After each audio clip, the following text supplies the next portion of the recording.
Good morning, Matthew here with a PROFIBUS video setting up a small rack of two devices using ProfiTrace. Okay, this is our rack and this is a Wago device, a monolithic one with a single module, and here we have a Siemens ET200S with power supply, address area here, and two digital ins and two digital outs and an end plate which just is there to prevent the modules falling off the end. Okay, so and as always, Wilfred, my dog. So starting off with ProfiTrace, we'll fire that up, and here we have the first screen. Now I'll move this out of the way for the moment. Actually, no, I won't. What we'll do is we'll have a closer look at the equipment and note down some numbers.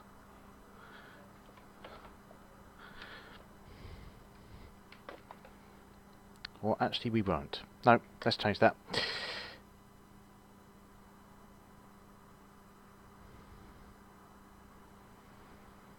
Moving this out of the way, here we have the screen for the initial screen for ProfiTrace. Now the GSD files have already been installed in a previous video, and so have the product keys.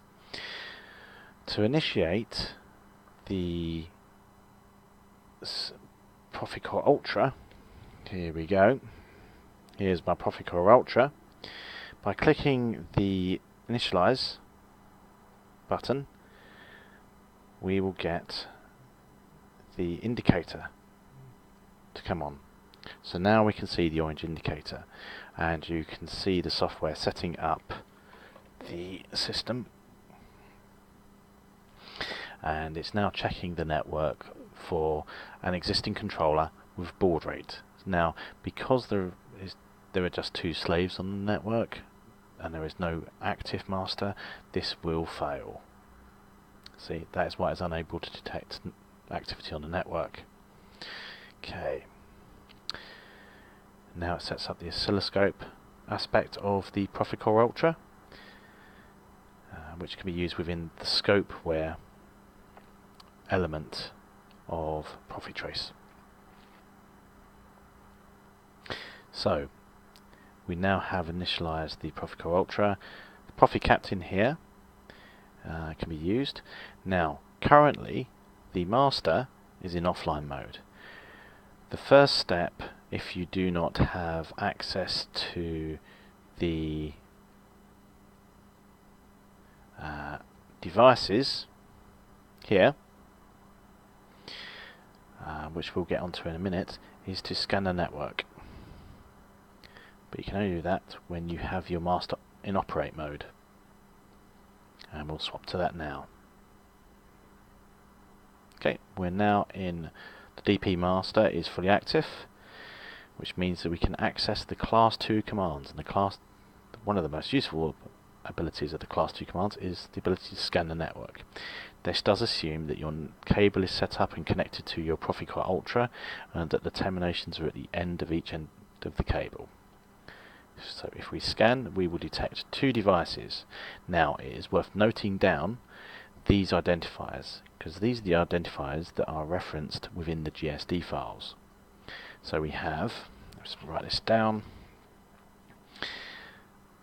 hexadecimal B760.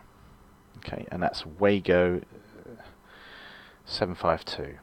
Okay, and we also have a Siemens, that's at address 20, and we have a Siemens device at address 21 with the identifier hexadecimal 80F3. This is an ET200S IM151 basic. Okay, so close that window, having written that down, and now what we do is we can filter based on different aspects. but we know we have the identity number, so we'll search using that. So the first was a Wago, and it was a B760. Now you don't need to put the 0x to indicate its hexadecimal. It will search the entire string. Okay, and we drag and drop that just below the network.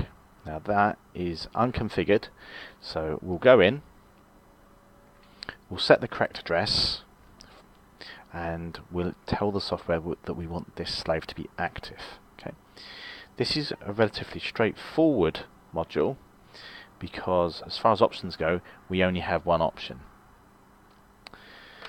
And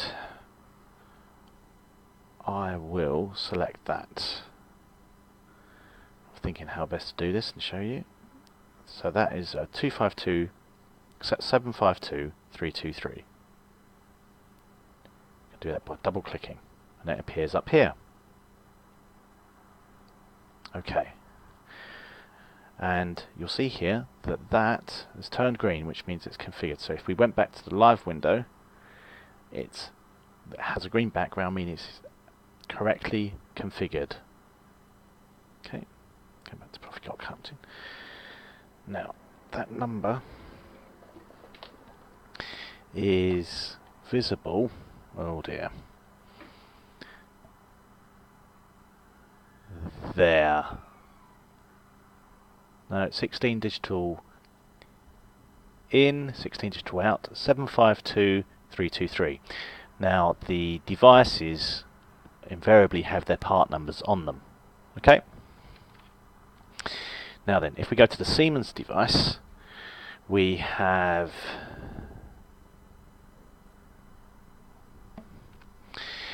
IM151-1, which we know about. We have the PM-E, which is a 24 volt power supply module. 2 digital ins, here and here, both 24 volt, and 2 digital outs, here and here. Now the specific model numbers are shown here, here, here, here, and here. Okay, your modules will obviously differ, and let's set this back up. So you've seen what it's like to configure one module, and let's drag this back here so you can see the indicators.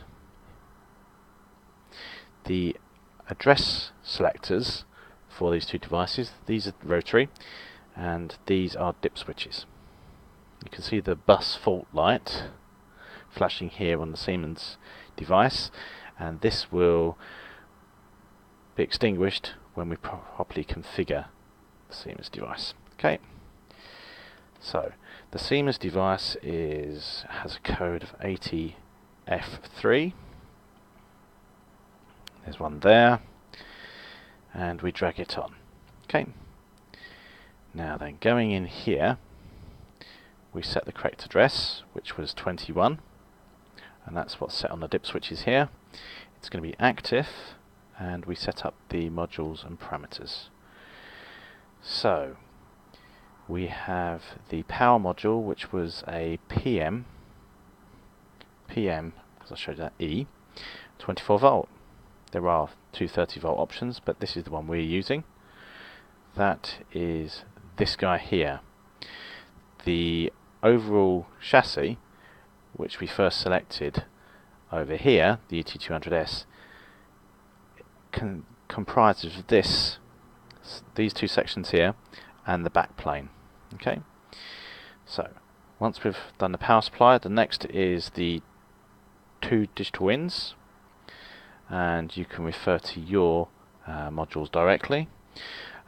We're looking for the 4BB000AB0.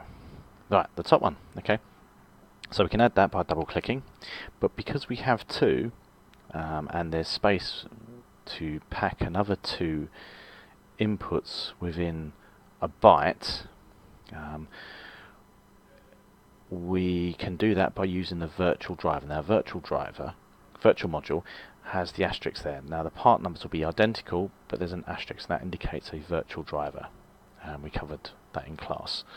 So that means that the two